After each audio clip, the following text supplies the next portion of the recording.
This is a Librivox.org recording by Jeff Dugweiler. Thus Spake Zarathustra by Friedrich Nietzsche. Translated by Thomas Common. Part 2, Chapter 34, Self-Surpassing. Will to truth do ye call it, ye wisest ones? That which impelleth you and maketh you ardent? Will for the thinkableness of all being. Thus do I call your will. All being would ye make thinkable, for ye doubt with good reason whether it be already thinkable. But it shall accommodate and bend itself to you, so willeth your will. Smooth shall it become and subject to the spirit, as its mirror and reflection. That is your entire will, ye wisest ones, as a will to power. And even when ye speak of good and evil, and of estimates of value, ye would still create a world before which ye can bow the knee. Such is your ultimate hope and ecstasy. The ignorant, to be sure, the people, they are like a river on which a boat floateth along, and in the boat sits the estimates of value, solemn and disguised. Your will and your valuations have put ye on the river of becoming. It betrayeth unto me an old will to power, what is believed by the people as good and evil. It was ye, ye wisest ones, who put such guests in this boat, and gave them pomp and proud names, ye and your ruling will. Onward the river now carrieth your boat, it must carry it. A small matter if the rough wave foameth and angrily resisteth its keel. It is not the river that is your danger and the end of your good and evil, ye wisest ones, but that will itself, the will to power, the unexhausted procreating life will. But that ye may understand my gospel of good and evil, for that purpose will I tell you my gospel of life, and of the nature of all living things.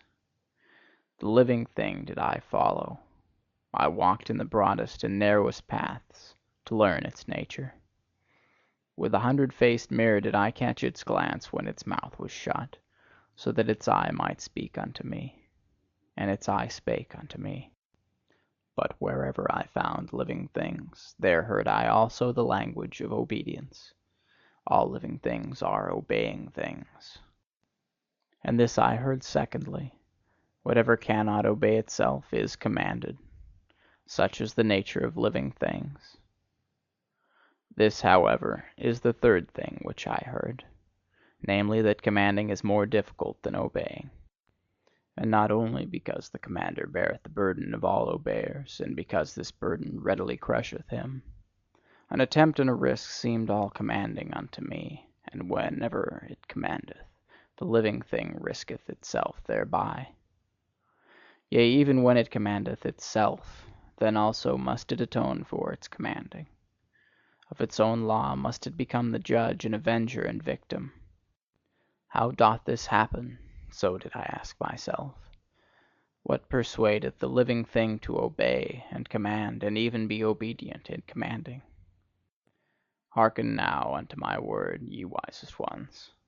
Test it seriously, whether I have crept into the heart of life itself, and into the roots of its heart.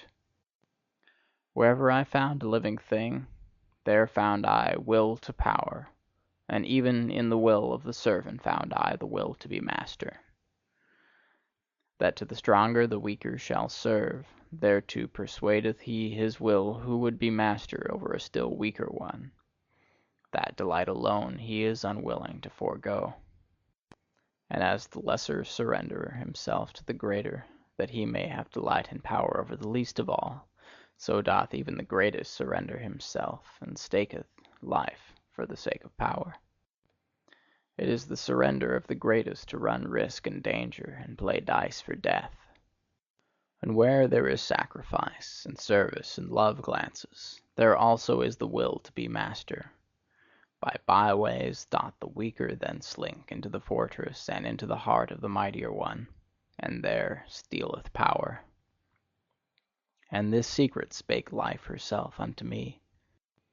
Behold, said she, I am that which must ever surpass itself.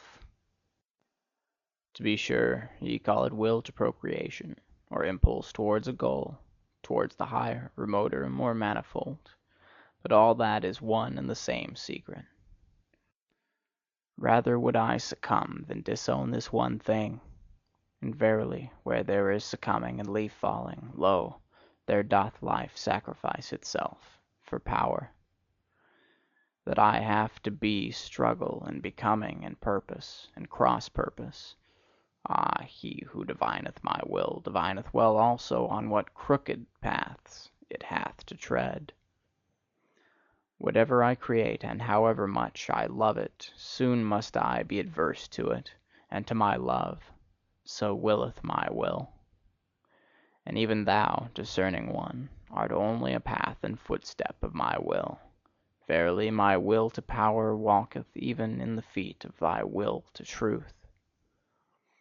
He certainly did not hit the truth who shot at it the formula, will to existence. That will doth not exist. For what is not cannot will. That, however, which is in existence, how could it still strive for existence? Only where there is life is there also will.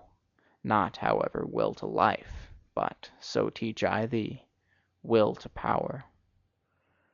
Much is reckoned higher than life itself by the living one. But out of the very reckoning speaketh the will to power. Thus did life once teach me, and thereby, ye wisest ones, do I solve you the riddle of your hearts. Verily, I say unto you, good and evil, which would be everlasting, it doth not exist. Of its own accord must it ever surpass itself anew. With your values and formulae of good and evil, ye exercise power, ye valuing ones. And that is your secret love, and the sparkling, trembling, and overflowing of your souls. But a stronger power groweth out of your values, and a new surpassing. By it breaketh egg and eggshell. And he who hath to be a creator in good and evil, verily he hath first to be a destroyer, and break values in pieces. Thus doth the greatest evil pertain to the greatest good. That, however, is the creating good. Let us speak thereof, ye wisest ones, even though it be bad. To be silent is worse. All suppressed truths become poisonous. And let everything break up which can break up by our truths. Many a house is still to be built. Thus spake Zarathustra. End of chapter 34.